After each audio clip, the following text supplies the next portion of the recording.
Today I'm sharing one of my favorite drinks to make for my holiday parties, and that's my Sorrel or Hibiscus Punch. This one is always a hit. It's festive and it uses the traditional Guyanese Sorrel recipe as the base, but with a fun modern twist.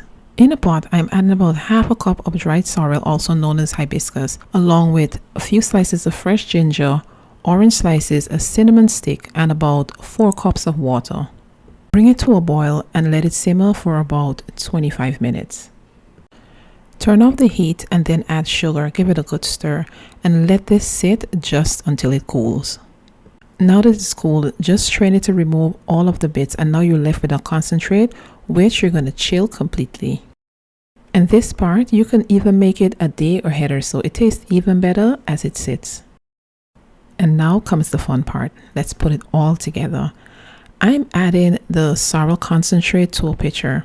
Then I'm going to pour 1 bottle of dry white wine, and I'm using a dry wine since there's enough sugar from the sorrel concentrate and the other ingredients we will be adding.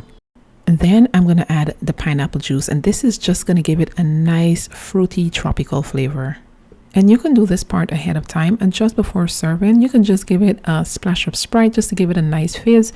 If you prefer it to be less sweet, you can also use sparkling water or salsa instead. And I like to toss in some orange slices to garnish. You can also use cranberries as well. I like to serve it over ice and garnish it with orange slices, but I made some dried orange slices, so I'm going to use that instead. And just like that, you have a delicious crowd pleasing drinks for the holiday. Now, if you do give this recipe a try, be sure to let me know. Don't forget to like and subscribe, and I'll see you in the next one.